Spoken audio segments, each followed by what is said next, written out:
How's it going, everyone, and welcome to another episode of the podcast right here at Celestia Radio. I'm your host, Matthias, joined as usual with the boys, Dalit and Nat. How's it going, guys? G'day, everyone. What's up, everyone? Going, very, very wet. It is super wet. Same. Strangely, I'm the one who's not, and I'm in Florida. Yeah, it is. It is currently raining / storming where I am as the time of the recording. Same. We've actually had we've had dreary days last couple days, but there hasn't been a lot of rain or anything, so it's just been cloudy. It should be noted, I'm not complaining. It is very wet outside, and I had to be in it, so. Yep. I will say the temperature today dropped to like mid-30s Fahrenheit. Don't like that. Yeah, that was no just out of nowhere. So is that cold? It's almost freezing. Almost freezing. Oh yeah, it's almost zero. It's almost zero. Okay. Yeah. So lucky. Yeah, I love the cold, so I love the cold. I don't know that I mind, but it was just a man. I wasn't expecting this, and it just kind of hit me out of nowhere. Right. On the plus side, I have a really nice, really big coat that for occasions like this, that I'm just like, oh, it's cold. Heck yeah, I get to wear my nice coat. So I get to wear my nice coat today. That again, lucky. Yeah, I've had more and more people tell me, like, with every new like accessory or like outfit piece I get, I'm looking more and more like the villain out of a James Bond movie or something. And That's perfect because they're always well dressed. And I'm just like, all right, you know what? I'm not upset with that. I've always been a fan of the villains, I guess. I mean, yeah, Mads Mikkelsen is a great Bond villain. The villain arc has begun. Mm-hmm. Guys, so I read something today that I found really interesting. Yes. Oh. We've had two 2024 bangers of video games that have really blown expectations out of the water. Yeah, they're very poggers. That's not going to be outdated.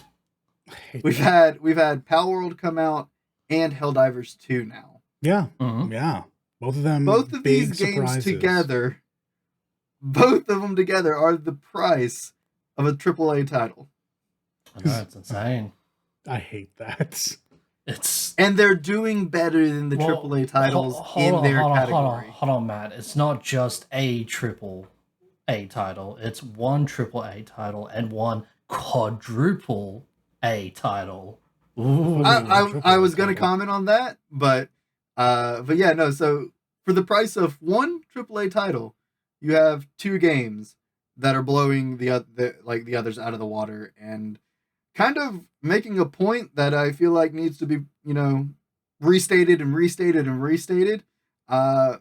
Games don't need these massive budgets and can be affordable and still be absolutely amazing games. Yeah, almost like if you make a good game, people will buy it. Yeah, because we've already talked at length about Pal World and how we've enjoyed playing it and how fun it is. Mm-hmm. And as someone who's been playing Helldivers 2 the last couple days, that game was fun. Like, there's just no other word to describe it, but man, that game was feel fun. So silly. I thought for sure, I was so certain that game was gonna fail. Honestly, same. Same. Just looking at it visually, I was like, no, nothing about this really stands out. I guess it's a riff on Starship Troopers, right? Starship Troopers. Yeah. So that's novel, but I don't think that this game's gonna be able to fight its way out of February. From what I understand, the first one also didn't. February. From what I understand, the first one didn't do very hot at all either. So the first one was a top-down twin-stick shooter. So also, yeah, this is a vastly different game than what they made last time. Yeah, but man, it's been suffering from success. Yeah, I've been hearing about this. How much game time have you actually managed? So I got the game. I've had it for 2 days now. I got it yesterday. My brother wanted me to play it with him and some of his friends. Because they wanted a fourth one and he wanted me to play a game with him. And I was like, yeah, okay, definitely. I wanted to try the game out anyways. So he bought it for me. Oh, come to find out, I have the fastest internet out of all of them. So I had the game downloaded really quick. And I logged in, went straight into the game, had no issues. Now, the other three had some issues. One other person of the other three actually ended up getting in, and me and him ran a mission together just to get our bearings, and it was very fun. Did very much enjoy that. And then the other two just didn't get in. So me and the other guy, we backed out because it was like, all right, it doesn't look like we're getting in to play this with everybody. So the other three of them went and played Valorant, and I hung out in call Bless for a their little souls. bit. I hung out in call for a little bit with them, just chatting. And they grabbed a fourth person. They tried to convince me, and I was like, no, I don't play Valorant. Good choice. Yeah, no, not my game. But I hung out in call with them for a little bit, and then like 3 hours, maybe it was only 2, but it was like 2 to 3 hours later, one of the two that didn't get in had left it open in the background, and he was like, "Oh guys, I finally got into Helldivers 2." Oh hell yeah! Wild. Yeah, it's also because like they're having server issues because the servers aren't big enough and there's so many people. I think 2 hours ago the peak players had reached 400,000 players. I did see Holy. that. I did see that. Yeah, and they just don't have big enough servers. Now, part of the issue is also they're not using like a queue system either. It's literally like a first come, first serve. Yeah. So you just have to get lucky that when your login attempt happens to be when there's a space for someone to get in. So it is a game of luck. Even the developers didn't foresee themselves having much success. Yeah, I mean they said it. They're like, we didn't expect it to do this good. Yeah, so it is kind of a game of luck to get in. But yeah, so he finally got in all that time later, and then apparently my brother got in like last night at some point. So they got a couple games in, and then the last like 2.5 hours before we sat down together, I was playing with them. And so I've only been able to play like, 5 missions max, maybe 6. Damn, 6 missions in 2 days. That first boss is a sumbitch. It's very, very fun, and it definitely has that. Okay, but let's do one more.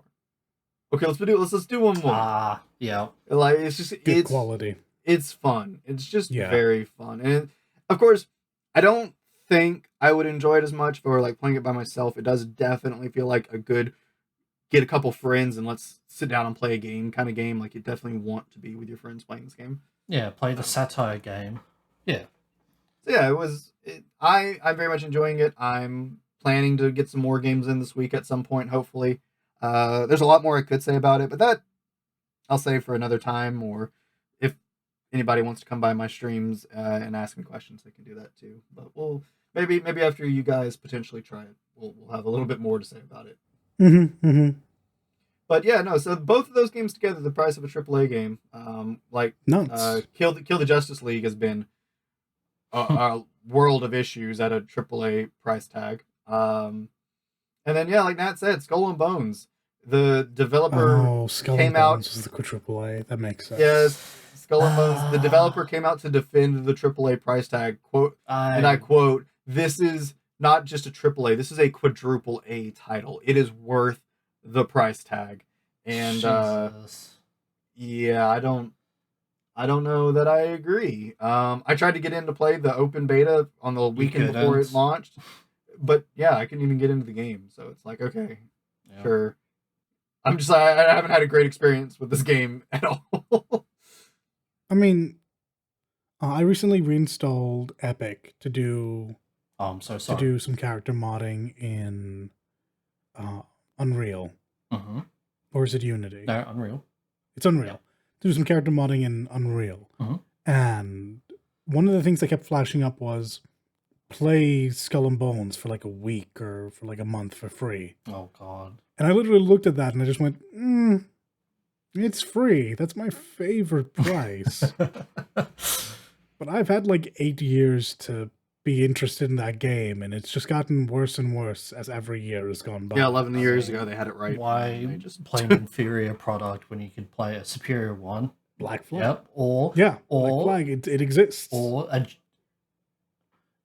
Yeah.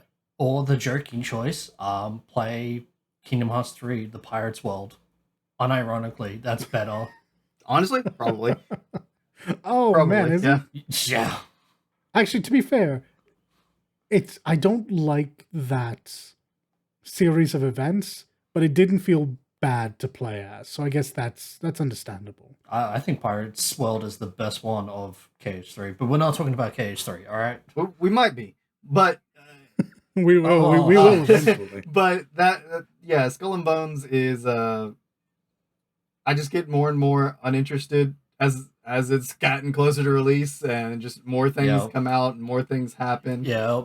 Mm-hmm. I watched a really fun video on stream a couple weeks ago about it and had a fun discussion around it on stream. Yeah, Yeah, I was there. That was good, and it was like, man, what it could have been to what it is just disheartening. Now, that's not to say, given a year and a half, 2 years, it gets some updates, it gets some polish. I'll pick it up for sale, and maybe then it'll be a decent game. We'll see what happens. No, I wouldn't hold your breath, honestly. I mean, yeah. No, I genuinely feel that at $20 to $30, this game suddenly goes from being like one of the worst products put out to being a very reasonable product for that. Yeah, I would even agree. Maybe. But because $20 just to like mindlessly blow up and get blown up by ships for a couple of hours. Yeah, why not? Sure, why not? Yeah, sure. Yeah. But to the developer, whoever that said this is a quadruple A game, go back home and take your medicine, buddy. You are so far off. You're hallucinating. You are hallucinating. You're delusional. You are delusional. You're out of your mind. For even It's saying those such words. a weird thought. Like, I recognize you have to come out in defense of your product. I mean, you don't have to. You can just sit down and shut the fuck up and do the work. But that's just me. I mean, yeah, most definitely. Like the correct option there is just to weather the storm. Mm-hmm. Funny enough, boat term. But I don't see why you would gas yourself up that much, because this is literally worse than saying nothing, because now you've set a bar that is so much higher than you can, reasonably achieve. I mean, I guess if anybody's gonna believe in your game, it should be you. But at the same time, you should have some realistic expectations in there too. Yeah, but what is even a quadruple A game right now? But here's the what thing, do we though. think that even means? Right, well, that's the thing. That's something we'll get into in a bit. Other developers going to take the term quadruple A actually seriously moving forward. No, we've seen this before. Like, my joking aside of what does it even mean, this is not the first game to say it's a quadruple A game. Right. And to put in perspective how ridiculous that is, I don't remember what that other game was. I genuinely couldn't tell you which game it was. Didn't leave that kind of an impact on me. Does anyone know that game, Daikatana? I've heard of it. I know the name. Oh, thank you. Thank you. Yeah. But this all kind of does, in a weird way, raise a question, because Skull and Bones fell off in the process of leading up to its own launch. Yeah, Dead on Arrival. Like it kind of killed itself on arrival. Exactly. Mm-hmm. So I'm curious, are there any like games or game series that you guys think kind of have just fallen out of the spotlight and have sort of shot themselves in the foot and bled themselves out? Yeah. Oh God. Yeah. Yes. Oh God. Now I'm thinking about it. I'm freaking out. I can't remember the names. But the people who did King's Quest, Space Quest, not LucasArts. From Software? No. Sorry, no. That's Kingsfield. King's. You're right. That is Kingsfield. King's Quest, sorry, right. Space Quest, Cop Quest. No, what was the other one? It's not LucasArts. It's no idea. But pretty much point and click adventures. They've died off. When's the last time you played a point and click adventure? Oh, I hadn't even considered. Oh, you're talking about like a genre. Yeah. But also a series, because they're all the names I've said. Police Quest, that's what it's called. It's not. I don't know why I'm saying LucasArts. It's not LucasArts. It's someone else that did it. I wouldn't be surprised if they were published by LucasArts gaming division before maybe it stopped Sierra existing. Online? Yeah, Sierra Games.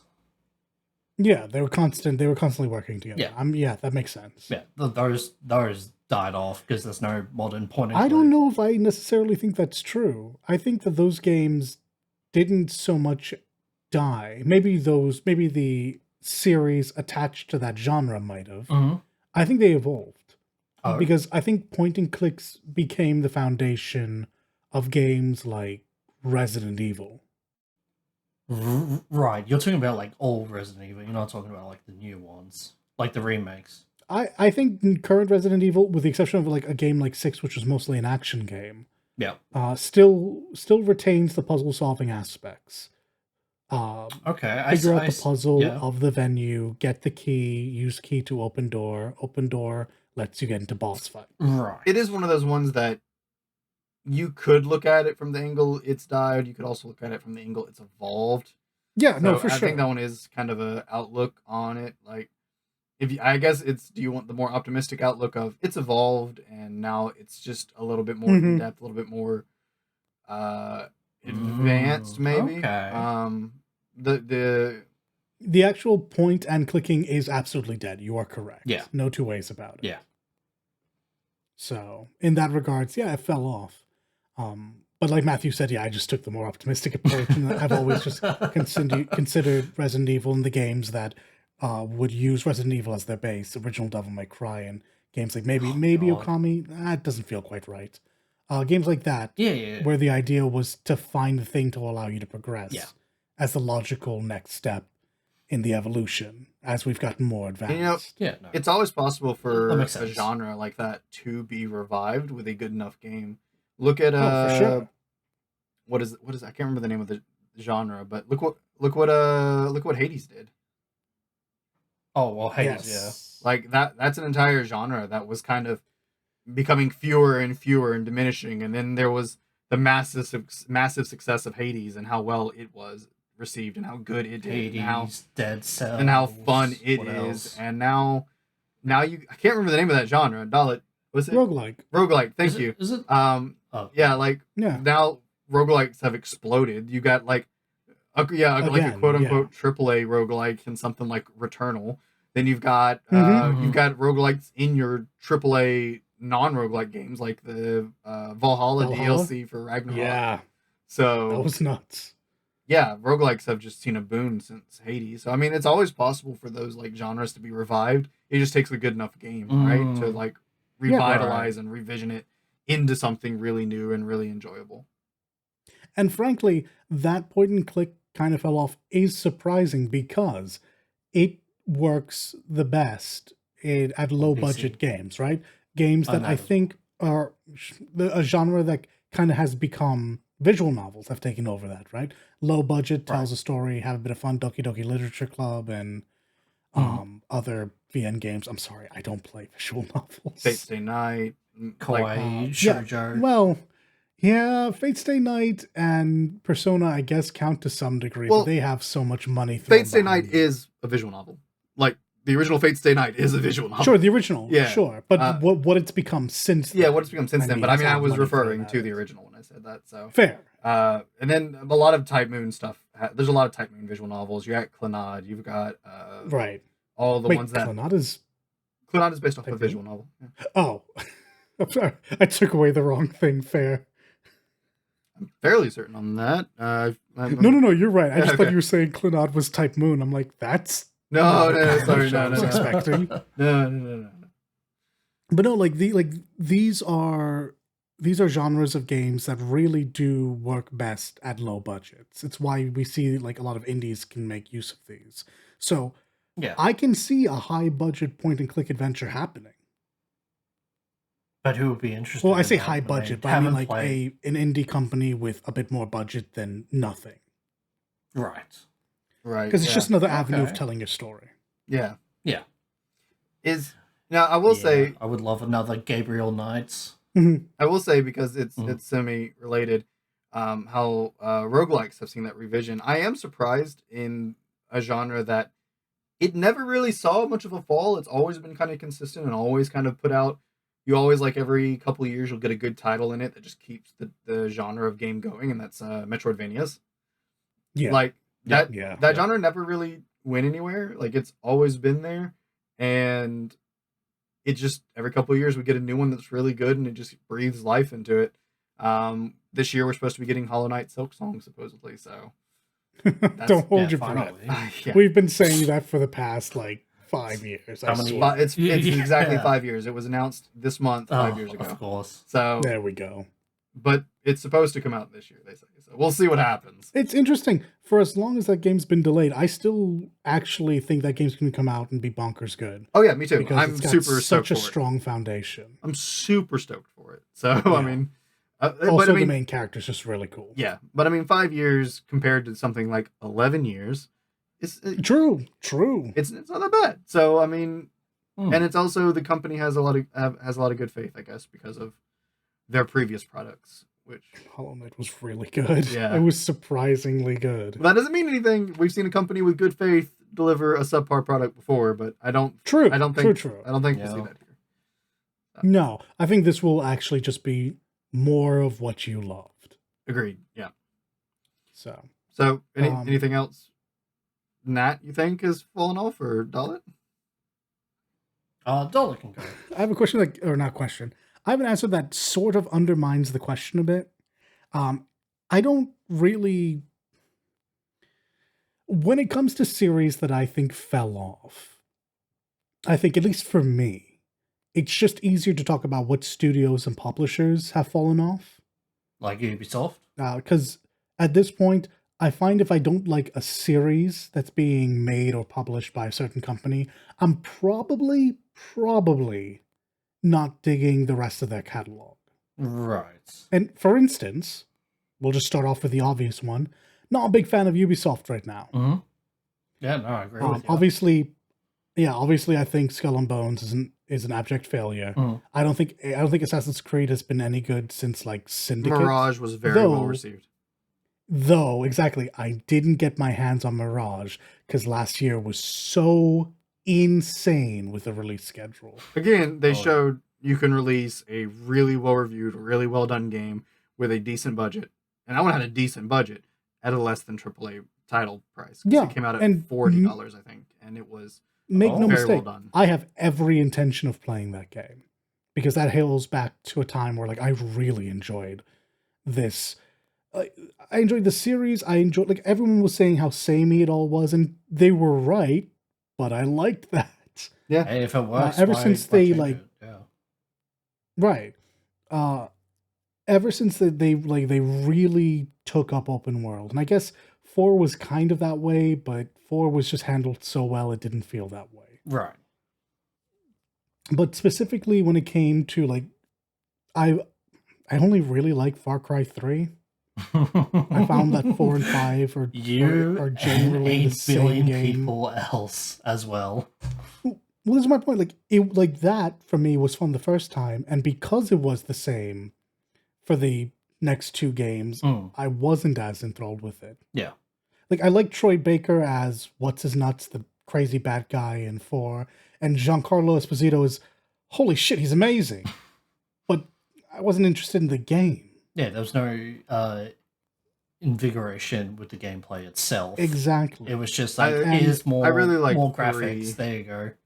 And that's what I was saying, Yeah. yeah. Because 3 is where I technically started. I played Same. 2, but I couldn't tell you anything about it anymore. I also started Right. with 3. I really liked it, and I played 4 and enjoyed it quite a bit. Especially like the way 4 had some of the different endings and how you could get them were very amusing. Yeah. I did enjoy just the sit there and listen to directions ending. Yeah, That was pretty that, amusing. that was very amusing. I never played 5, but in all of the lead up to 5, it really looked like they were just trying to be Just Cause and instead of Far I can Cry. see it. So I was just I kind of can see like, it. huh? Just play yeah, Just I Cause mean- instead. I also think that because it's a shooter, and I've been worn out on shooters for a long time, and it's mostly just comes down to they're really easy to make, and I understand that everyone wants a shooter because of COD. Right. And this is different. This isn't just boots on the ground military shooter. So it's fine. It's just not for me. So in general, Ubisoft just doesn't have a catalog that I'm interested in. I used to be interested in the hope for seeing Jade again, but that game's dead. Beyond Good and Evil 2 is not real. That's fair. And even if it is real, I now no longer think it's the game that is going to be based in any meaningful way on the game that I played fucking 20 years ago now. Maybe more. I don't even remember when that game came out. I'm a really big Assassin's Creed fan. Like it played a big part for me growing up. I really enjoyed that game series, so I'm always a fan of it. And I was really excited for their Watchdog games originally, but they've never gotten good, like great reviews, and I've never actually got to play one of them myself. So I've never been able to. 2 was pretty good. Yeah, so I mean, I can't make. I finished 2. I can at least say that. Yeah, so I can never make much of a say on that. I like the Prince of Persia games, though the latter ones in that series weren't great. The newest one, that's the newest one that is out or is coming out. Side-scroller? Yeah, that one looks really good and I've been hearing a lot of good things about. So I'm excited about. I've been hearing a lot of good things about it. Yeah, I'm very excited for that one. And then all of the different like Tom Clancy, like Rainbow Six, Splinter Cell. Yeah. I genuinely feel like you don't need to use that man's name anymore. You don't. He's been dead for how long? Nearly a decade. It's got to be more than that. Maybe over a decade. Or getting close I'm not to. super sure, but like all those games, some of them are hits, some of them are misses, and that's kind of how they've always been. Right. So I would agree with that. I think that's fair. So I mean, I like some of them. I remember, I think it was Splinter Cell Future at War or whatever. That one was really cool, like conceptually, and was fun to play. I think I worked at GameStop when that one came out, so I got some of the pre-order bonuses without having to pre-order, which had some cool stuff. Always a plus. Yeah. Because we didn't get a lot of pre-orders for that around here. So I was like, we had all these pre-order stuff, and so it was just distributed to those of us to those of us that worked there, and then anybody that came in and picked up the game. And I thought the game was cool. I don't recall it being the best, but it was like conceptually it was very cool. It just didn't pan out as well as they'd hoped. So Ubisoft is overall kind of a hit and miss, I guess, just in general. But because they're still making games, you wouldn't really call them dying, or I would say fall off, but like, you know, like a dead game series company. If they went more than 3 years without at least a successful or good game, then I could see an argument for them definitely having been fallen off, because that doesn't look good if you go that many years without at least one good game. Yeah. Well, consider this. I have a couple more companies on this list. Oh. So I'm just going to get into the next one, which, personally, I think meets your criteria. I think Bethesda fell way the fuck off. I'm just saying. Like, this... Bethesda, where the fuck is ESO6? Where is it? We've been waiting. ESO, you mean just ES6? Sorry, ES6. Yeah, no online. Yeah, well, yeah. Getting past the fact that Starfield didn't do what they wanted it to do. Well, that's their fault. They're using like old ass fucking engine that hasn't been updated. This is what I'm gonna get at. Oh, okay. You are hitting the nail on the head. Sorry, didn't mean to take your talking points. No. You are fucking nailing it. And this is why I think they fell off. I think that Bethesda had a great engine. Well, maybe not great. They had an engine that worked for what they wanted to do at the time. Yeah, 2012. Their reluctance to lead that. Yeah, their reluctance 11. to leave that. Sorry, yeah. And make meaningful changes to it, or just get something that does what they need to do better and more efficiently, has been their downfall. Or since Unreal has been like really flexible with a lot of companies, especially Square Enix, because they have their own like preset like Unreal Engine options and add-ons and plugins and all that shit, right? Why not use Unreal Engine? 5 and just build from the ground up and have their own personal stylized engine that they can work with. I mean, as a consumer, I will always agree with that. I do understand why companies don't do that, mind you. It's a lot of time and money and effort and training and all Well, that. it's a lot of Yes, time, money, and effort to but build an engine from the ground up too. yeah, But like it's better than fucking having Starfield working on fucking Oblivion engine. and this is the point, right? Like the creation engine means that they don't have to pay anyone to use it, right? That's theirs. Exactly. So there's no extra funds. However, the creation engine, It does also allow for certain things that you may not be able to get out of things like Unreal because it's tailor made to the games they're making. Well, that's what I'm saying. They can build the Unreal Engine from maybe not the ground up per se, but like the Unreal Engine has its own thing, and then you can add on to that. You can stylize it like what Square Enix has done. They literally called the Kingdom Hearts engine like the Kingdom engine or the Heart engine, some shit like that, right? It was some shit like that. That's specifically stylized for Kingdom Hearts. The DTD, but I mean, same thing. Yeah, but that's the hitch though, because again, from the ground up, you have complete control over everything. And then if you're using something that already has a base, and even if you're building on it from basically scratch, there is the potential of something just not being able to work with it because it's not there in that base. So, well, then that's just something they have to work around with. Well, why give up that when the other option for the same price is to just make your own engine? Well, so small counter question to this, to a point you raised earlier.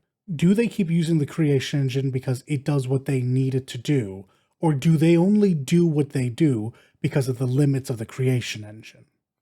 I think it is a little bit of both. I think it's both. I mean, obviously, right? Yeah. Yeah. I think part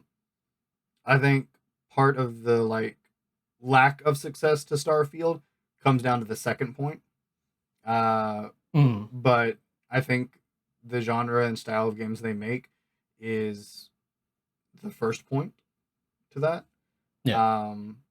I think realistically, I think they should take the creation engine and make a creation engine 2 or whatever, and use that going forward. It would make a big difference, I think. Yeah. Because I mean, they've gone the longest span of not upgrading their engine I think almost any company has ever. So I don't know if that's true, but God, it feels it. It feels it. It's very detrimental to the game quality. Stepping back to the reason why I brought them up. Bethesda has a lot of, at one point or another, truly loved franchises.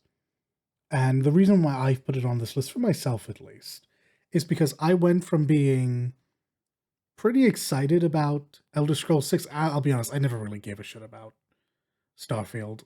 I didn't either. I don't love Fallout. I really liked New Vegas, and that's kind of been it for me. Well, New Vegas technically was Obsidian. Yeah, I know. Yeah. Well. But yeah, I've gone from being not super hyped for Elder Scrolls 6 because I'm not a big Bethesda fan, but I've enjoyed I played Skyrim twice. I played New Vegas. They make games that I have enjoyed. To be fair, I actually liked Oblivion and Morrowind. But as I've seen the more recent output, Fallout 4, 76, Starfield, I now realize that I know what I'm going to get for Elder Scrolls 6, and I don't know that I care anymore. This has been the best anti-hype campaign I've ever seen. Yeah. I imagine they'll still do but well, I think that's... but just not for me. I think that's kind of always been the case for Bethesda, though. Either their games or you mesh with them or you don't. Yeah, for sure. And I think that it's completely fair and is completely common for people to fall in and out of love with their style of games. Maybe for a part of your life you really loved them, but then you finally, fell off with them. Yeah, and I think that's kind of what like this is. You're describing. Yeah, and sometimes you do fall back in love with them after a certain period of time of being done with them, because they're not the only people that make games like they True. make them, but it just As we've mentioned, Obsidian is doing their thing now. yeah, and doing it really Mhm. well. But they do make this one style of game that is, for the most part, generally very enjoyable. And I'll agree with that. And they definitely stand on the forefront of Western RPGs. Oh, for sure. For sure. Well, Yeah. maybe not anymore. Oh, Technically, Baldur's Gate. yeah, technically Larian is a Western company. It's just not. Yeah. True. Yeah. Yeah. I mean, but that is a very, very recent. It is very recent. Yeah, so for Bethesda, that's just why it was there for me, because like I liked Skyrim when I played it. I fucking love Dishonored. But I just haven't been impressed with Fallout. I wasn't impressed with Star Citizen. Isn't Dishonored Arcane? Yeah, Dishonored's Arcane. It is Arcane, but is it... Sorry. Like I said, this is both development and publishing. Right. I guess Bethesda does own Arcane, Yeah. don't they? Yeah. Like, Yeah. I forgot but about even that. if we talk about Arcane's done its own disservice to themselves. I didn't care for Deathloop or Redfall. But I still think there's plenty of hope there for them. I think those are just 2 stutter steps and not 10 years worth of failures in my eyes. Yeah. And to be fair, because of the success of Bethesda's good titles, a lot of people kind of overlook their bad titles. It's true. It's true. I can tell you, they've got a few. I know there was a poster that we used to have to hang up in the GameStop I worked at for a little while. That was like a Bethesda advertisement poster. Of course. And it was just it looked at the games, and I'm like, you got one game that was awesome, you got one game that was absolutely awful, and you got one game that nobody even knows of. And so it was just like, yeah, they've really got the whole spectrum here. Yeah. Yeah. Forgive me, I have 2 more on my list. No, go for it. One is kind of a twofer, because I think both of these companies have fallen way the hell off. And they were one company at one point. And that's Bungie and 343. Oh, yeah. I'm going to start... Full agree. Womp womp. No tilt. Full agree. Yeah. I'm with you. I'm gonna very quickly start with 343.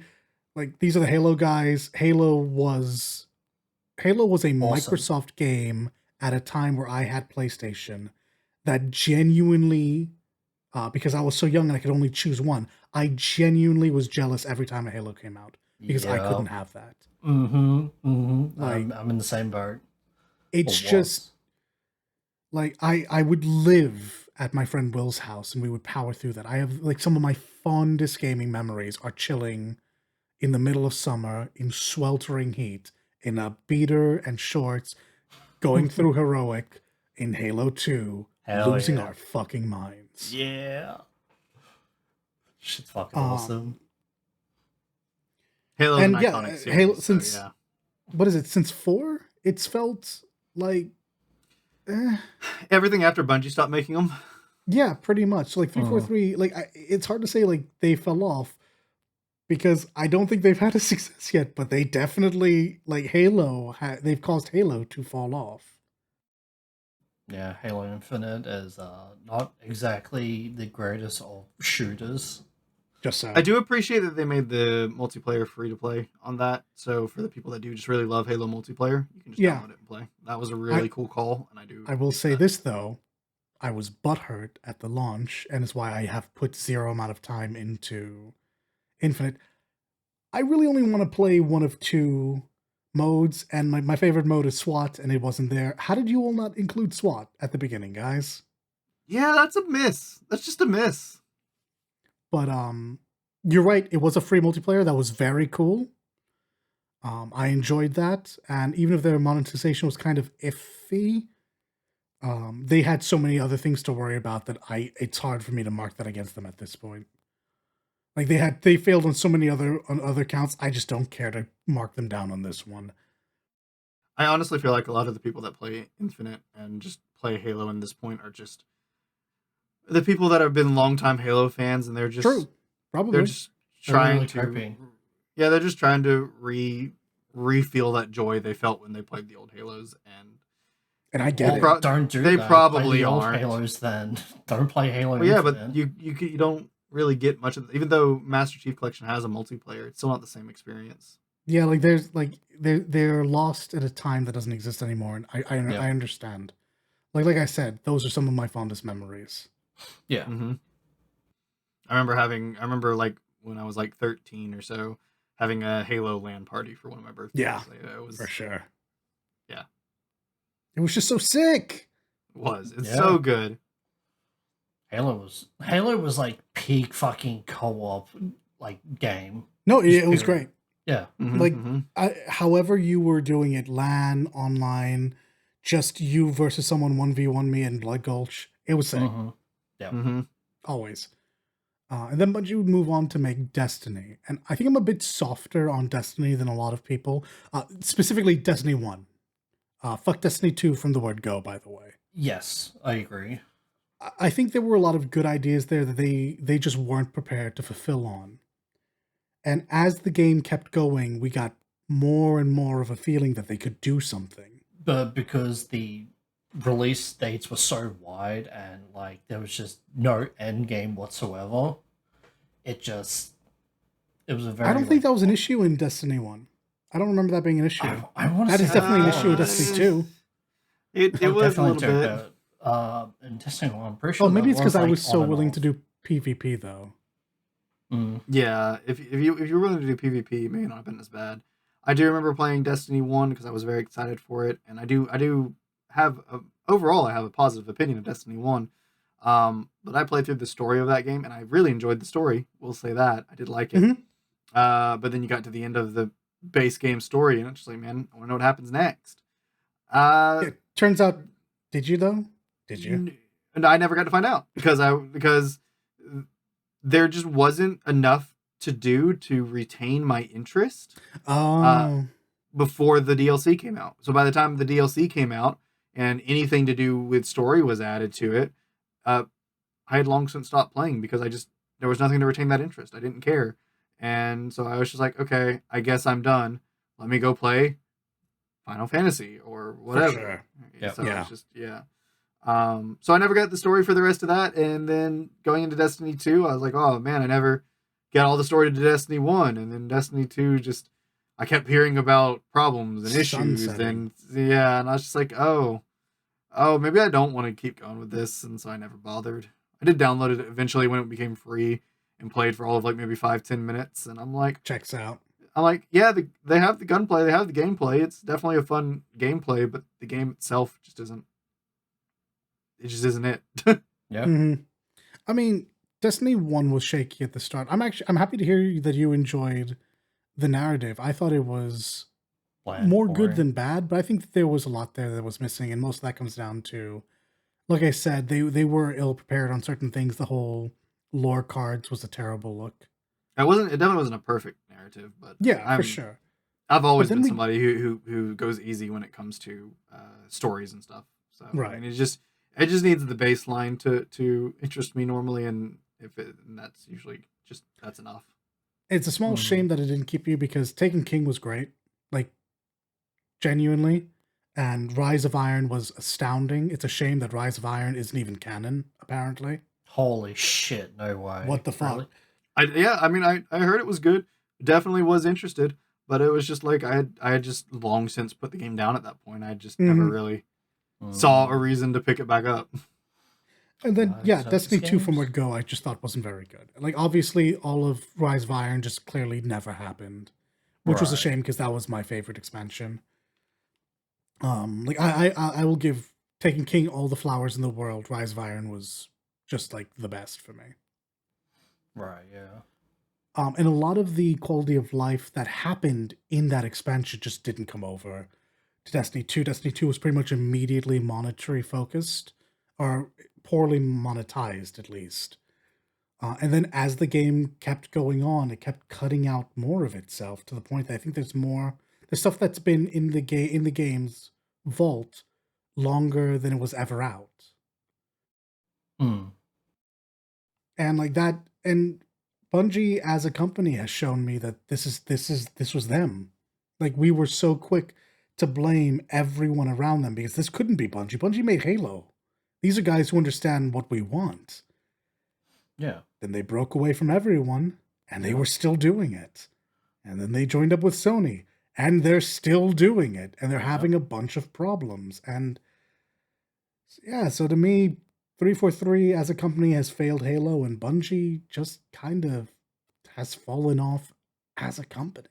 Yeah, it sucks. Because you don't want to say it, because, like, again, Halo is fucking good. Mm-hmm. But I don't want, maybe modern release is the correct term, but, like, the modern releases of Bungie games is just dog shit. It's awful. Oh, though, just to compound on something Matthew said, because it's going to come up later in the dream game section. Hey, those games handle like a dream. Holy shit. Oh, yeah. Oh, for sure, yeah. Destiny feels amazing. No, it definitely, like I said, they had the gunplay. It was fun. It felt good. So yeah, and the last game that's on my list is actually a game, because it's I'm not going to blame Nintendo. It's strictly Pokemon.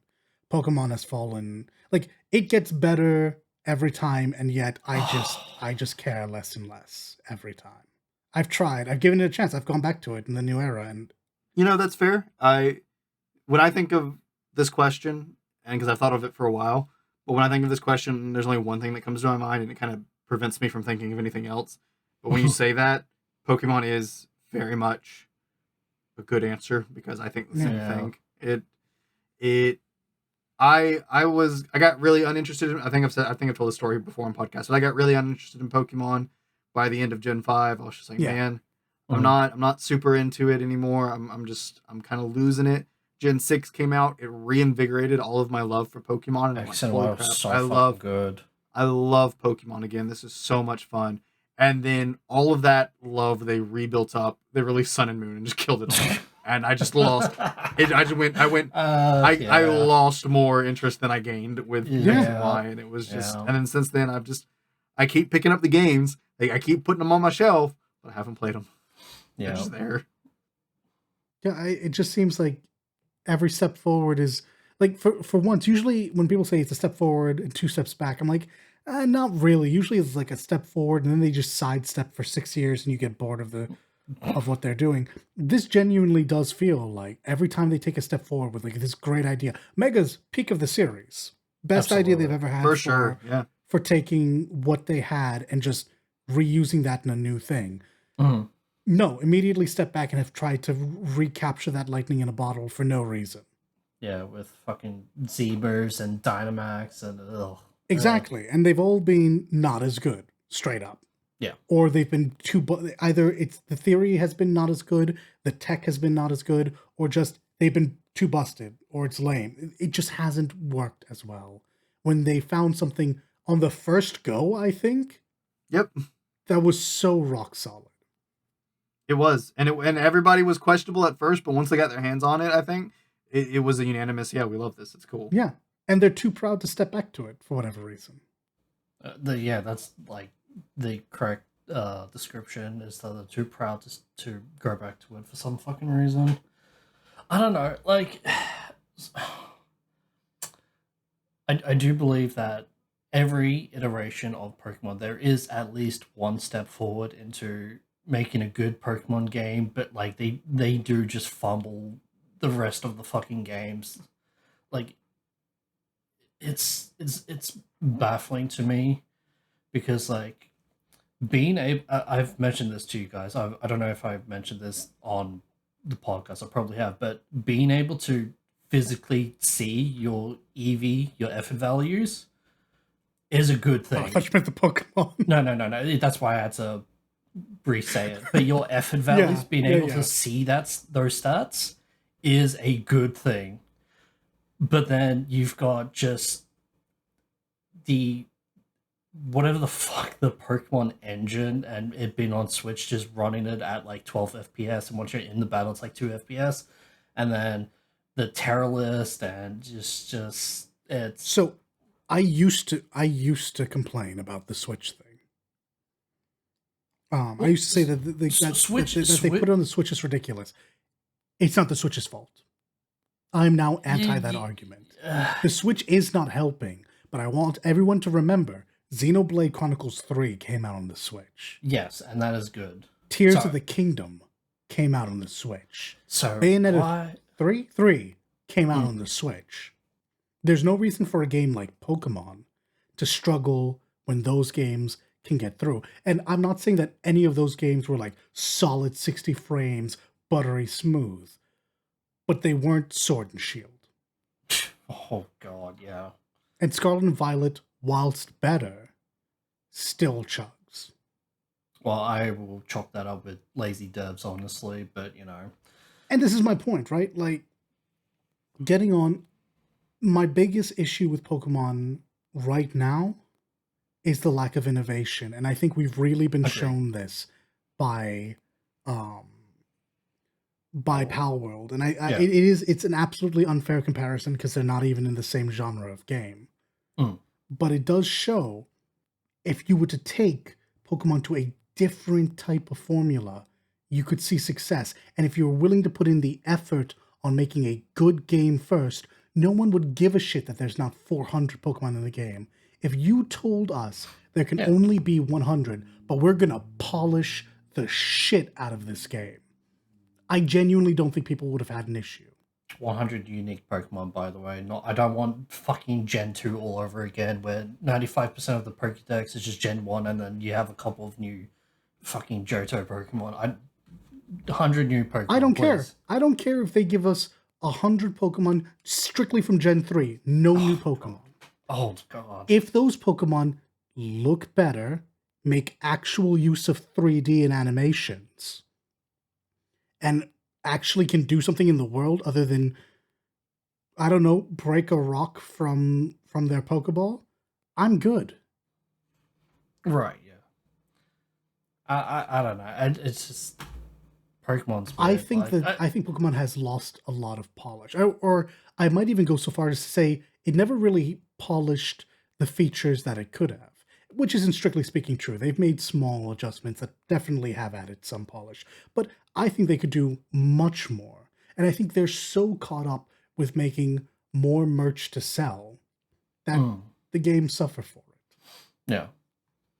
I genuinely believe from Corpo. Right.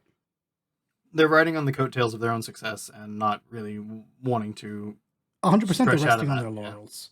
Yeah. I think, like, I was really excited conceptually for the idea of Arceus, or Arceus, or I still don't know how to pronounce that Pokemon. Arceus. Yeah. It is Arceus. Okay. Yeah. I was really keen on that because someone said something to me that is technically true, but it's not. You're not a trainer, you're a researcher. You go out, you explore the world, and you get research points, and that's how you get through the game. Yeah. Kind of true, except that there's still walls that are you're still just a trainer. Yeah. You still battle, you still go to quote unquote, I guess they're not gyms, but the formula is still the exact same. But it's open world, and you can freely but catch it's open Pokemon world, instead of fucking RNG battles and all that. Yeah, and I'll grant you, that's a huge step forward. That's massive. But I think what this really showed, and what it sparked to me was, what if you did just make a research game? What if, like, I didn't have to worry about the battling? What if, like, that was just optional bullshit? What if I had to go around? What if the point of Pokemon was actually, once again, since way back in the 90s, gotta catch them all? Well, I was gonna say they technically sort of did that already, and that's not Pokemon Go. Why am I forgetting your name? Pokemon Snap.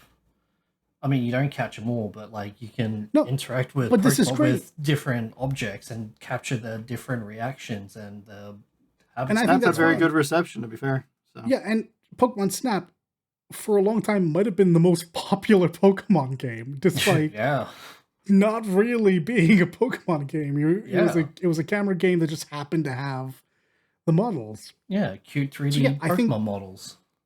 I think the Pokemon Company could benefit from stepping back, not putting out another semi-linear RPG, and trying to do something new with their franchise. Well, you're a little bit too late on that, Dollar, because there are speculations for Gen 5 remake, so...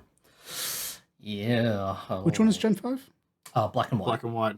Okay, so I actually don't have much of an issue about that because I think that is the best received generation full stop. Possibly. Most likely. I'm not sure. All I know is in the community that I was a part of when I was playing Black and White, I was the only person that liked Black and White. Oh, people have literally told me that the narrative in Pokemon has never been stronger. That is 100% true. Yeah. Okay. And anybody on the internet can fight me on that one. That one's 100% true. Bro, Yeah. And at the end of the day, this is an RPG. The ending dialogue with Dan is fucking great. I'd like to see a Pokemon survival game. No guns, no sweatshops. Just go out and we'll call it Pokemon. Can we use Wild? No, that's too close to Monster Hunter. Pokemon Frontier. There is already a Pokemon. There's already Frontier. Why can't I have nice things? He's thinking of Pokemon Monster Wild. Hunter Frontier as well. Yeah, but Frontier went down, so it wasn't a problem. Pokemon Wild, whatever. You're set out to like a big open taiga where there's very little humanity, and your job is like to be a park ranger or something. Go out and see what's out there and set up watchtowers and get people through it alive and like do cool shit like that. I want to see them do something new. Because at the end of the day, the reason I give a shit about this being as old as I am is because, yeah, I still do like Pokemon deep down. Yeah. Yeah. Like, I want to see it do well. I'm just so tired of it doing the same fucking thing. And I'm also really sick and tired of being 10 years old. No, yeah. That's actually technically not true. You're different ages in each generation. Yeah, but you're never older than like 15. I think you're 16 in Gen 3. You son of a bitch, you found a way to beat me by 1 year. I'm pretty sure you're my 15 point is, in Black and White, so yeah. Or Black and White. Like, too, and that's a pretty meaningful difference. Like, see, the difference between 16 and 10 is pretty big. But like, I want to see, like, I've said this about Persona games too. Set them in college. There's nothing that can happen in college that you can't. Sorry, there's something that happens as a kid that you can't kind of parallel in college while adding a lot more context and a lot more depth to Persona 7, you heard it here first. Going to college. Don't fuck with me. I've been saying this since Persona 3. There's Persona no 7. reason to have them be in high school every single time. A high schooler faces But high nothing schools are not that going a to college student understand. doesn't. No, it's always high school because Japan has a fucking fixation with those years. It's because outside of high school in Japan, you're working in a business day in, day out. You have your life. That's yeah, not true. Literally having... That's not true. College is a huge time in Japan. Like the way they approach the exams to a university is so much more aggressive than we do in the West. There's a lot of college grade anime, but they're all romance. Well, yeah, and frankly, I don't care what anyone says. Persona's a giant harem anime anyway, so fuck it, it works. Exactly.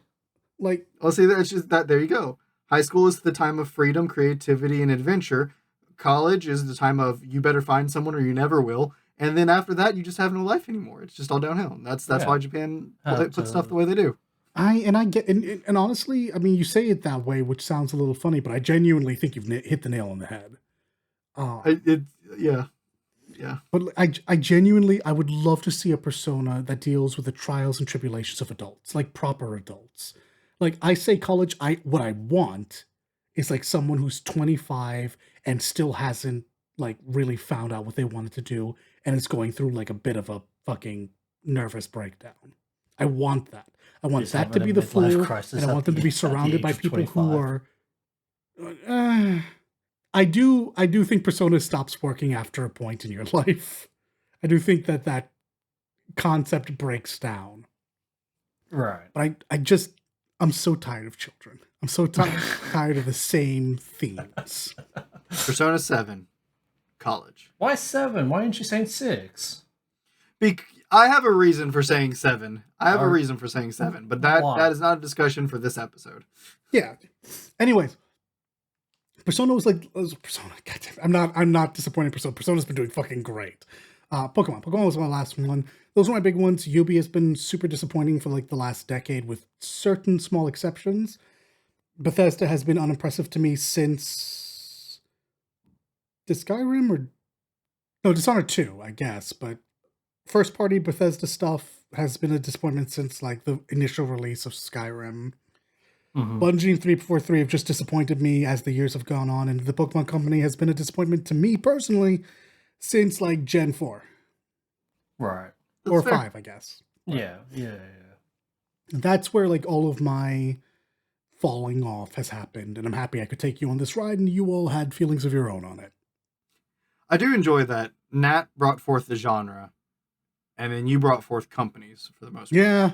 Like I said, I was going to undermine you a bit. I was like, you said series, but... Yeah, you both went at a different angle to it, and I appreciate that. I like that.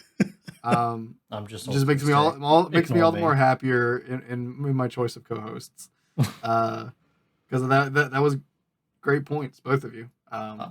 Just one thing before you choose yours, Matt. I just want to quickly say Jackson Daxter, R.I.P. my boys. Yeah, but that fell off after the first game. Fight me. Jack and Daxter won Precursor's Legacy for life. No way. I never played the Jack and Daxter games, so I can't comment. So for me, I mentioned it before. When I think of a series or a game that fell off or whatever, there's only one answer that comes to my mind, and it literally prevents me from thinking of anything else.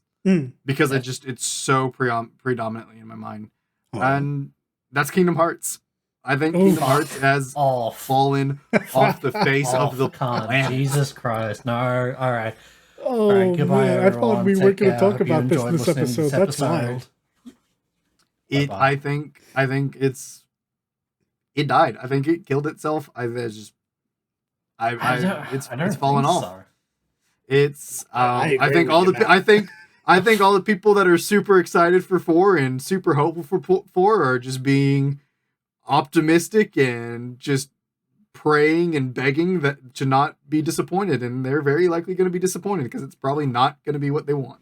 I disagree. I mean, like, yes, KH3 and Dream Drop Distance didn't exactly, I wouldn't say receive well, but the president. Yes, thank you. They didn't really set a good that word for the fans, especially after what they pulled with 3D, saying, "Oh, this is Kingdom Hearts 3D," and it's like, "Oh, okay, all right." I mean, it is a direct lead into 3 too. So it is, but like they pulled the wool over our eyes, but like they did all good old switcheroo on us. I think Kingdom Hearts 3 is what? Yes, Matthew, I agree with you. I think Kingdom Hearts 1 was peak. I think Kingdom Hearts 2 was peak. I think Kingdom Hearts Chain of Memories was pretty good. Oh, and then I think it's sorry you have that opinion. I think we're of the same. I think we're of the same mind for the most part. I think Birth by Sleep was really good too, but outside of that, Birth by Sleep Aqua's route was very good. I've gone back and played. I don't care for the rest of that game. Ooh. But no, yeah, I think honestly, it's fallen off. It's not there anymore. I think Kingdom Hearts 3 like really was in so many ways, and I hate saying this because it sounds way worse than what I mean. I think in so many ways it was an awful game. Oh yeah, no, I understand where you're coming from though, because I think in many ways, like technically. 3. Oh yeah, then yeah. Yeah, I think technically a lot about 3 was really good, but there's this weird untangible thing that I can't put my finger on, that I hate this game. Yeah, it's rushed, and Disney fucking. You can I don't even know if rushed is the issue. I don't think I think it was rushed, somewhat rushed. If it was rushed, then there would have been at least some story in the beginning of the game, and not all of it at the end of the game. It would have, but all of the story to that game was at the end of the game. Yeah. Like there was there was like almost no reason to the planet hopping in that game. Agreed, 100% agree. I also agree. I think Kingdom Hearts forgets itself. Okay, well, I think that Kingdom Hearts has become too much of a Disney product. I agree. Mm-hmm. And I fucking hate it.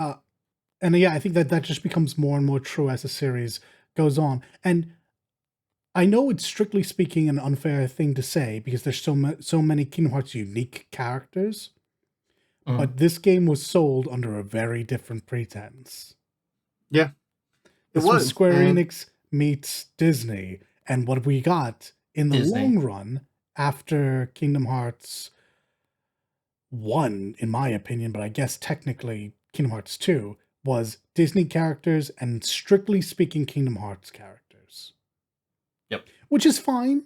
Like the organization was really neat, but it stopped feeling like what they were promised. And frankly, I don't think the games ever hit as hard as 2 did for a lot of people. I mean, the games never hit as hard as 1 did for me, but I will fully admit I'm a fucking weirdo in that sense. I am the odd man out, because 2 was, in fact, a banger. So, well, I think that's because Sora stopped searching for Riku, because that was like the big driving force for 1 and I think the story went on too long. I think the story went on too long. Yeah, and I think that they need to have two multiple should have stories been in this. 2 should have ended the series.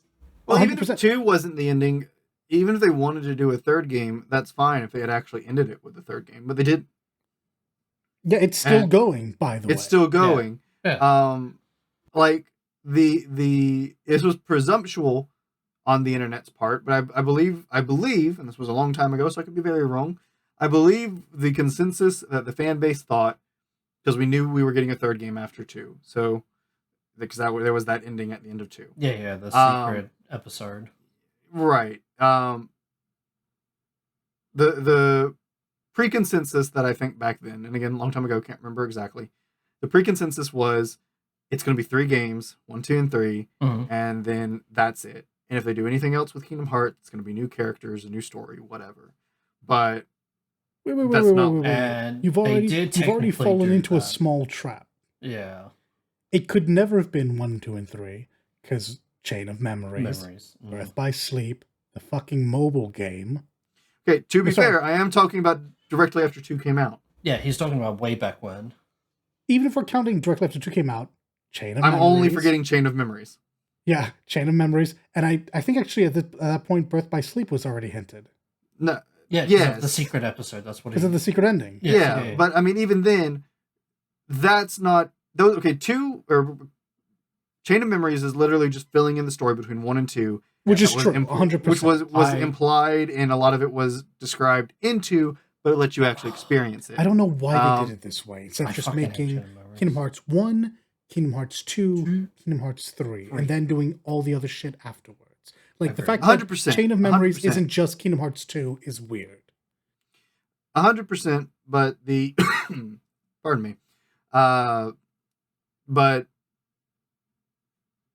the Birth by Sleep thing was they wanted to give you the backstory to the villain. They wanted to explain that so that they had that basis for 3 that they were building. Which I think at that point, why?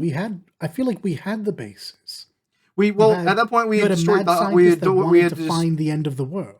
Yeah, but at that point we defeated the Shadow and the Nobody. But there was still something. They had still made plans to make a third one.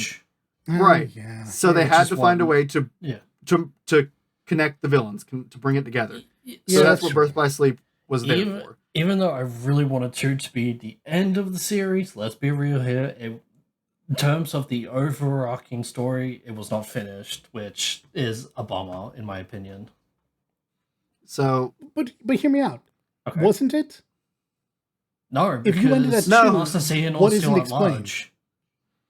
Sorry. Yeah, no, there were still loose ends. There were still loose ends. Yeah. So, but are these loose ends that are so ridiculous that the world ends? No, they're not. They're not like that. But I mean, they are loose ends that were story bits that players wanted to know how they concluded. And if they had just concluded those loose ends and then brought the game to a conclusion in 3, and that's what 3 was, it would have been fine. But they kept building and adding more and adding more and adding more, and just convoluting everything and then well beyond the scope of what it needed to be. Fucking hell. I just think that you have Kingdom Hearts 1, Chain of Memories, 2, you're done. New concept, Birth by Sleep. no one lives at the end of that, and it just explains the world state of 1, 2, and 3.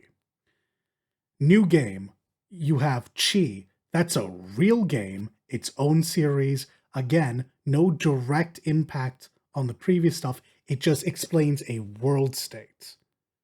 The biggest issue for Kingdom Hearts for me is they've tried to intertwine these 3.5 points in time that don't need to be. Regardless, And it makes the from storytelling that worse. point, they wanted to do 3 games, and I'm like, fine, if you want to do 3 games, that's Sure. fine. You have the basis there. But You they can went do over 3 3 games, and that's fine. Just keep it in a little package, make it good. But that's not what they did. They kept adding more and adding more and adding more, and went well beyond their scope, and that's the issue. So Right. it doesn't even matter if 2 was a good enough ending. They wanted to do a 3rd game You're for right. these You're characters. absolutely right about that. And so that's fine. I'm okay with that. I liked the characters. I liked the story. I liked everything about it. A 3rd game was fine. Everybody was excited for a 3rd game. Everybody was fine with the idea of a 3rd game for the most part. But the fact of the matter is they didn't deliver on that. Their 3rd game was literally so awful. So many people just gave up on the series. Like, I'm not coming back for 4. I'm good. I learned. Yeah, like you're not the only one. I've seen tons of people online. I know people personally that, have said the same thing. I don't care anymore after 3. And they literally murdered themselves with 3. And like, I could, sit here and just complain about all the faults of 3. And that's not to say there aren't good things about 3. There are things in 3 that are good. That's true.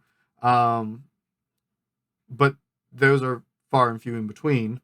And a lot of the issue with 3 is the fact all of the convoluted and storylines and just straight up BS they added in all of these multiple games they made in between 2 and 3. Which it's just like, why did you go for 10 years between the titles and make all of these small, insignificant games that didn't need to exist? Just it's constant changes. Like, why not? Because, okay, yeah, maybe you didn't have your main team available because they were working on a Final Fantasy or something like that.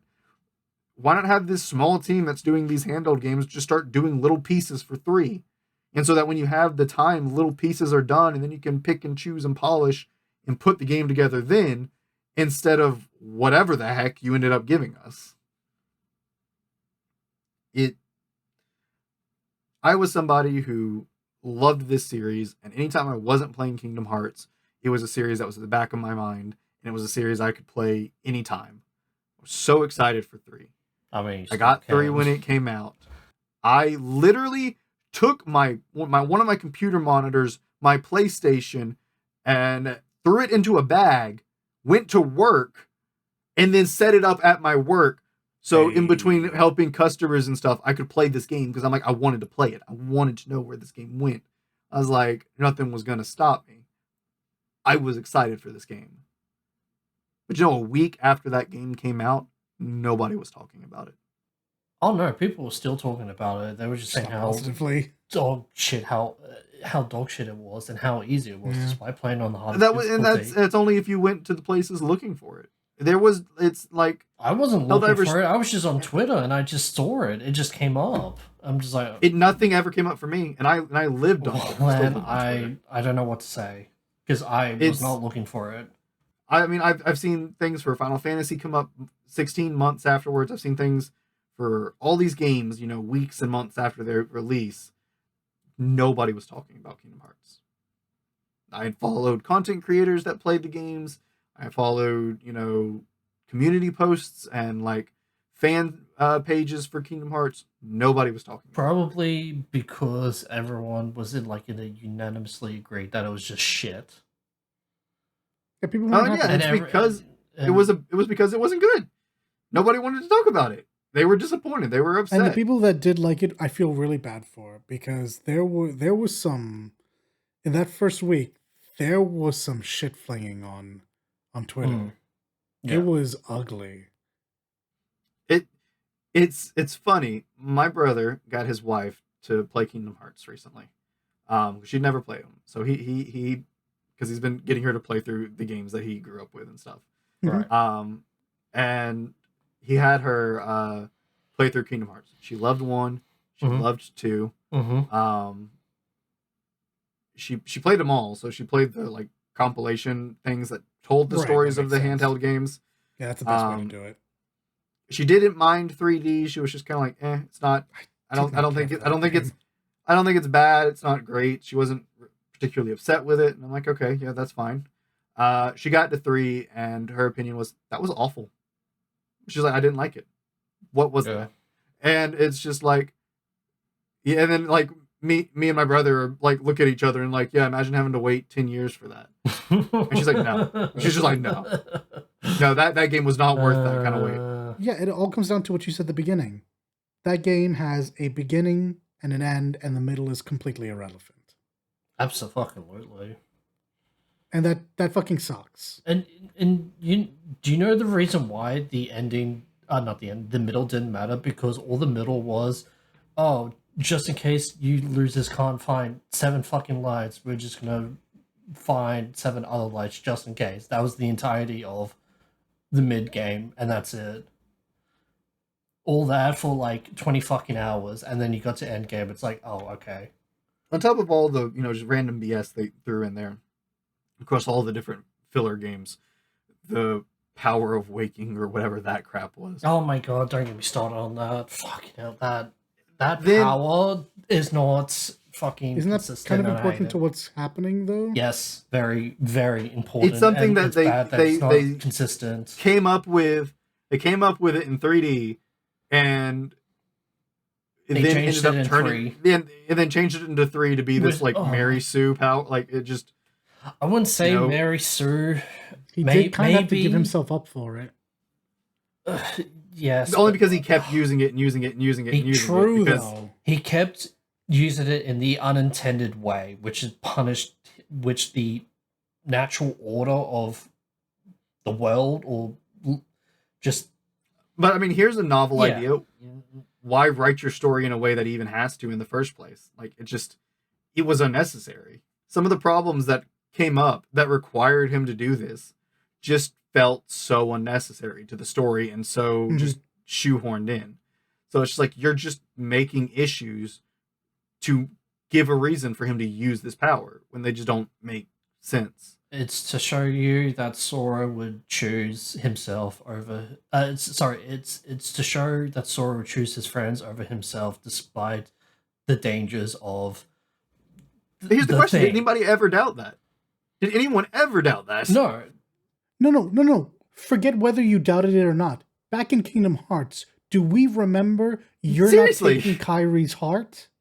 He literally turns himself into a little shadow. Why go through it again here? It just doesn't make sense. It's technically we know this consistent character. To we the know, character. We know how self-sacrificing Sora is.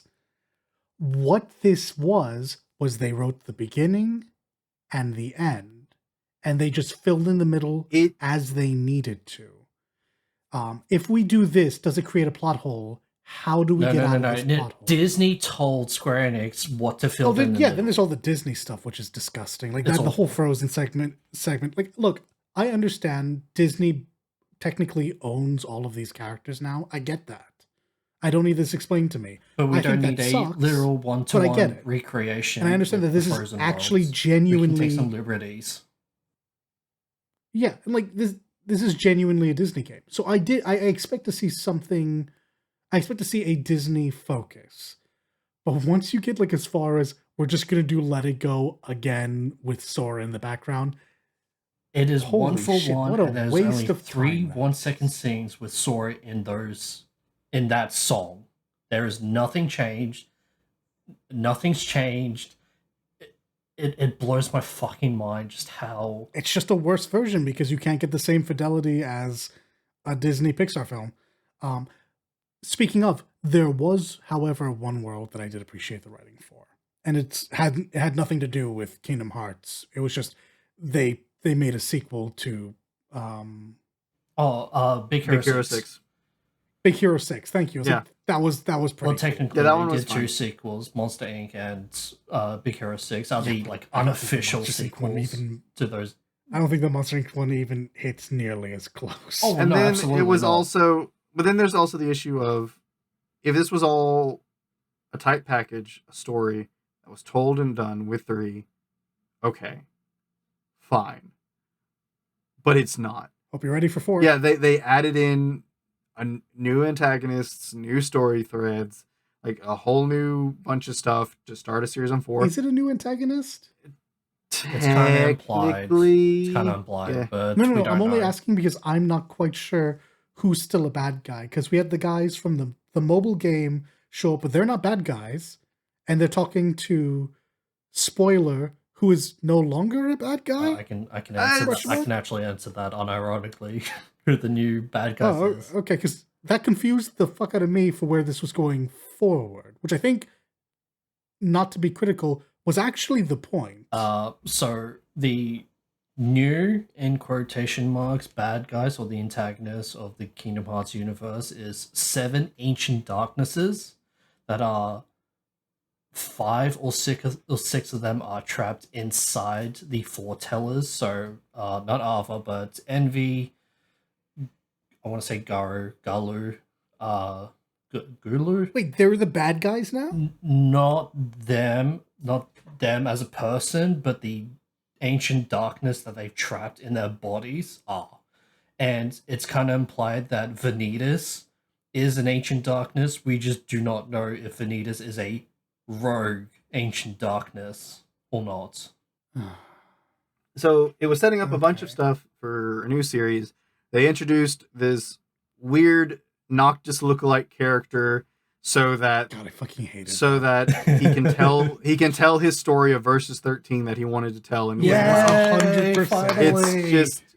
It's just the entire series is just a mess, and it's not coherent anymore. And when my brother told me he was making his wife play this series, I'm like, why would you do this to her? Do you want to be divorced and you're not even married a year? Like, I'm like, what is wrong with you? And it's a mess, and it's not enjoyable in any shape or form. And I will agree it is a mess, but that's mostly because of this multi-medium bullshit where all this information is scattered across multiple fucking things, whether it's information on the internet, the video games, comics, just mobile games. Like that is the biggest problem. It's one of the worst ways to handle it, for sure. Yes. It doesn't help anything, but I mean, it's just... It's not to say that they shouldn't have had all these other products. Like, you could absolutely do that. That's usually just they end up being not canon, right? Because we want to do this because that's we the need thing. time Everything to work is on canon. the next game. That's the problem. That's the problem. If they just let games like the organization game be not canon, if they just let Dream Drop be a non-canon game, a what if? Like Sora was dreaming and he learned a lesson. Right. That's Disney as fuck. Come on now. I was someone who was, as I was saying earlier, I was someone who always loved this series, was always excited for this series, was always thinking about the series at the back of my head, was always happy to play this series. 3 came out, and now I don't want anything to do with Kingdom Hearts after finishing it. What if 4 is good for some fucking reason? I'll play it. The strongest thing this series has going is Utada Hikaru fight me. Yeah. You won't. I mean, I'll play 4 if it's a good game. Sure, I'll play 4. I'll probably play 4 even if it's a bad game, just to say that I did it, and just so I can keep crapping on it and say, yeah, I played through 4. All I want is 4. I dipped. I didn't even touch the DLC. Was it any good? Remind? Yeah, I think that's what it was good. Yeah, I'd say it was good. It definitely gave a lot of context to... It gave a lot of... Please don't say to 3. Please say to 4. Well, no, it's mostly 3. Like, how Master Xehanort got into... Why wasn't it in the game? Guys, it's not hard. He did some like weird bullshit with Scala that he could see Sora even though he was past Xehanort and he was looking. He could see the future, a.k.a. Sora and all that. Well, Sora's trying to find Kairi's heart's pieces and to bring them together so she can come back alive and all that. But also, I just want that character was just handled terribly. Among all of the things they did terribly, that one was handled. What do you mean you disagree? Master Xehanort. They literally gave her a Keyblade, taught her how to fight. Oh, you're talking about and then, Kairi, yes. I thought you were talking about Master Xehanort. I'm like, what? No. No. No, he was fine. No, He was Kairi, fine, yeah. frankly. Kairi got the short end of the stick. And they tried to... Like, you literally set her up to be a, like, important, useful character in 3, and she did one thing. She showed up and she got caught. She didn't even fight. And died. Like, it was... And then she died, yeah. It was just Currently didn't need to be in that game. Well... I don't need the cathartic ending with Xion and here's the thing. Roxas. Even if she wasn't supposed to be in the game, she kind of needs to because she is one of the princesses of light, and that's what the true organization was looking for. At the end of the day. Hmm? She's literally a plot point. She's something that they bring up in passing, and she's every bit as impactful as if she's there. Look, if they had kept 3, finished it, put a pretty bow on it, and it was all of this crap, and then the story for Sora, Riku, and them was done here, and they moved on to new characters or whatever. If they wanted to keep going, I'd have been fine with it. Honestly, I'd been like, all right, it's the weakest one in the series, sure, but it's done. New characters, new things, whatever's next, sure, but these characters are done. We can move on. New characters, new story. Yeah, I agree, because I think Kingdom Hearts should keep going. I like the idea of there's multiple worlds, there's someone going around protecting them, doing something. That's fine. I think this story has just run too long. I think the problem here is just, honestly, you just need to put a bow on these characters that have been in 1 through 3, and now you're just forcing yourself to go minimal 1, potentially more, probably more, considering it's them. It's probably going to be another 3 games. Yeah, it's probably going to be another 3 games of these characters, and the longer you write with the same characters in the situation, the more plot holes and errors and BS you end up having in it, because you have to make it all connect and work, or if you don't, you just kind of have to dance around it and ignore it. That's and the it's thing. Because clearly Sora is going to be resurrected and be alive again eventually at some point. Is he still going to have the power of awakening when he comes back to the realm of the living? Well, would that be? We don't care. That's the problem. We don't care. Like, and I don't even mean this just to be mean, but I mean, like, in terms of like a new game with a bunch of characters who he doesn't know, does him having that power even matter now? I would say so, because he used it so much that he literally revived someone from back of the dead. So, because Riku, I think Riku also has it as well. So, but he doesn't. Yeah, but Riku doesn't use it because Riku's not an idiot. But that's what I'm saying. Yeah, he uses it the right way. Is bringing someone back from the dead, would they still know how to use that ability? And that should be addressed. No, that's too powerful. Well, no, probably not, because it's too powerful. You don't. It is too powerful, but it needs to be addressed because of how fucking powerful it is. Well, here's the thing. Correct. They're either going to say, "Oh, he doesn't get to do it." They're either going to say, "Oh, no, he can't do it anymore because he brought somebody back." Oh, boo-hoo. That's just a power that we Mary sued, and now we don't have to worry about it anymore. Or they're going to be like, "This should have been an episode unto itself." And now they're just going to be like, or they're going to be like, "Oh, yeah, he has that power," and a person will die, and they'll just not bring him back because they just don't, or they're just going to just not touch it at all. I would much rather that he still has that power when he comes back alive or comes back to the realm of the living, and Merlin just like instantly fucking locks it. He's like, "Yeah, you're not using this ever again." I don't even think he knows how to do it. I think he did all that on instinct because it was Kairi in there in love. So I think Merlin knows how to do it. I don't think Sora could do this if he tried, is my point. Right. I think it was an accident, a good accident. I think it was an accident. I don't think so, because that was kind of the entire point of 3D, is that both of them learned how to use the power of awakening. Except they didn't. It's clearly said that he didn't. Riku did, but Sora kind of got fucked over by both Merlin and I agree with you. But yeah, by fucking Younganort. Yeah. Or whatever. But since he does know how to use it or abuse it or use it incorrectly, he still technically has it. So, yeah. I don't know. I hate the power of awakening. I think it was so fucking dumb. And it's just one of the many things that have ruined the series. And it's why, like, even if they go forward with this series now and they didn't use these characters, it is now a thing that they have stated is something Keyblade Masters learn how to use. So it's going to come back up. So it's going to be an issue again. So it's stupid. Yeah, it feels like unless they say we're rebooting this, new characters, everything, new timeline, I'm just they're not going to reboot it. We're in the next saga. There's no point in rebooting it. I think there's a lot you could do to reboot this. Like, even if you just want to do Sora again, I think you could clean up so much by telling the story again, now knowing where you actually want to end instead of bullshitting your way through 3 side games.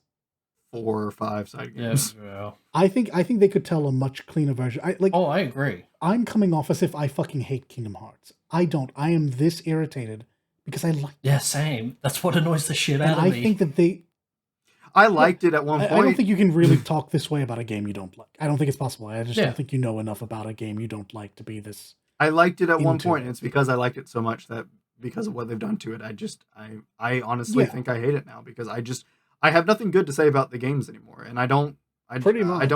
I don't want to interact with the games anymore. And that being said, I still will play 4 when it comes out because I put so much of my life into it. I'll pick it up when it's on sale for like $10, $20, okay.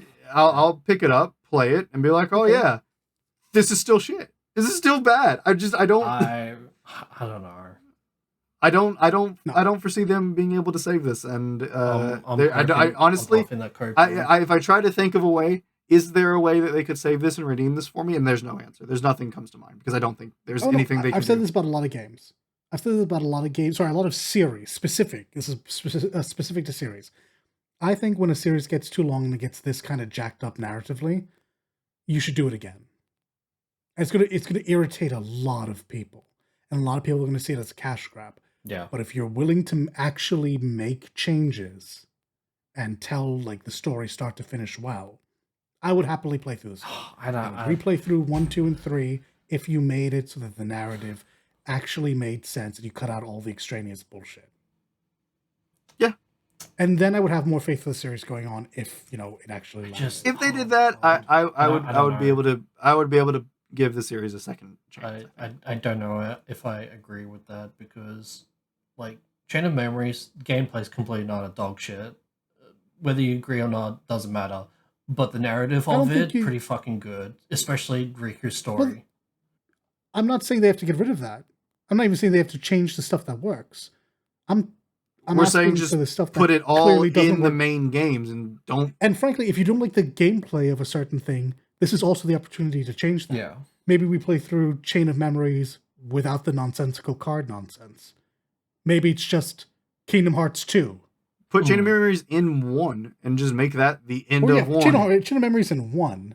And maybe Riku's section in 2 so you can use Dark Riku as a drive. That'd be pretty sick. God, yes. I'm just saying. I love playing Riku for 30 seconds in Kingdom Hearts 2, but you need to trigger a specific attack for it to happen.